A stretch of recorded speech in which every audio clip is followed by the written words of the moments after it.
था। उसके दो बेटे थे। बड़े बेटे का नाम था बाबूलाल और छोटे का नाम था श्यामलाल। वह दोनों पुत्रों को एक समान प्यार करता था। एक दिन किसान ने अपने मरने से पहले दोनों बेटों को बुलाकर कहा, मेरे मरने के बाद तुम लोग मिलजुल कर रहना। संपत्ति के नाम पर मेरे पास जो कुछ है उस पर तुम दोनों का बराबर अधिकार है।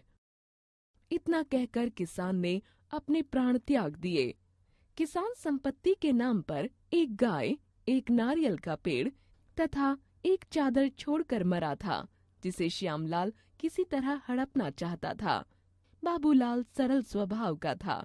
इसी बात का फायदा उठाने की नीयत से एक दिन श्यामलाल ने कहा, भैया, मरने से पहले पिताजी ने कहा था कि उनके पास जो कुछ है उस पर हम दोनों का बराबर हक है, इसलिए आप मेरा हिस्सा मुझे दे दीजिए। ठीक कहते हो, लेकिन पिताजी ने ये भी तो कहा था कि तुम दोनों मिलजुल कर रहना। श्यामलाल ने झल्ला कर कहा, मुझे मिलजुल कर नहीं रहना है, आप मेरा हिस्सा मुझे दीजिए।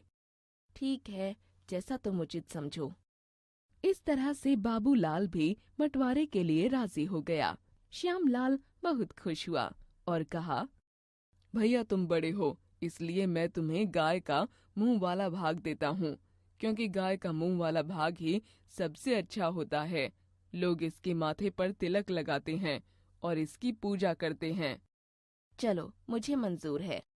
गाय के बंटवारे के बाद श्यामलाल ने नारियल के पेड़ का बंटवारा भी चालाकी से किया।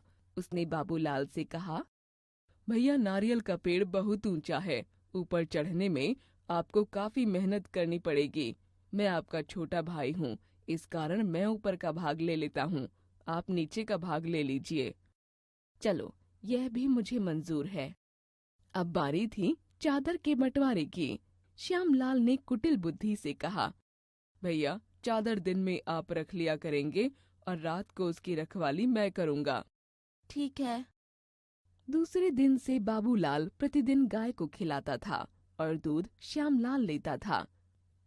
पेड़ में पानी सींचता, खाद डालता बाबूलाल और फल खाता श्यामलाल। इसी प्रकार दिन भर चादर बाबूलाल रखता और रात को श्यामलाल उसे ओढ़कर आराम से सोता था। वाह, भाई हो तो ऐसा। इनके पड़ोस में एक वृद्ध व्यक्ति रहता था जो यह सब देखता था।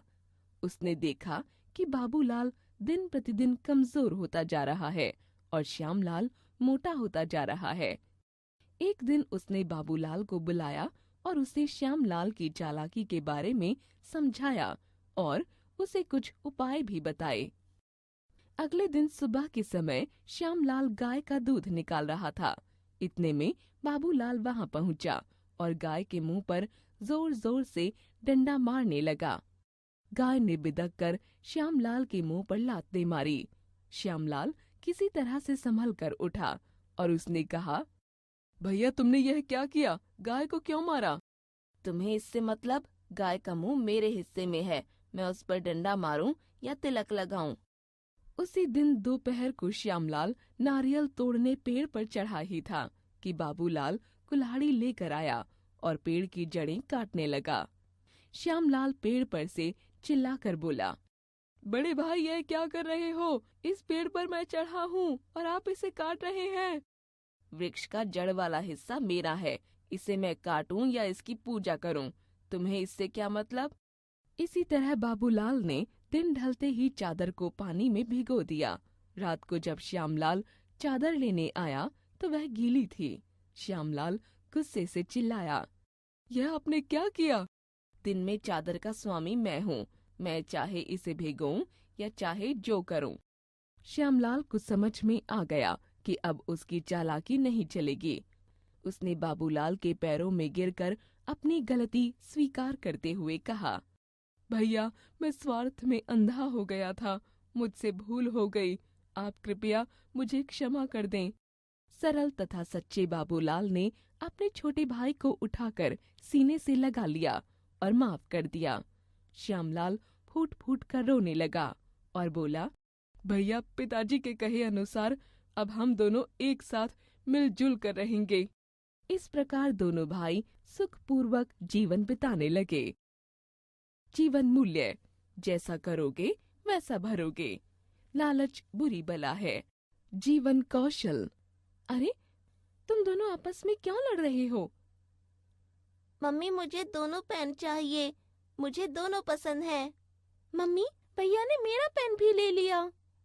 ये तो बहुत गलत बात है। मैं दोनों के लिए एक एक पेन लाई थी। इतना लालच करना बहुत बुरी बात है। ठीक है मम्मी जी।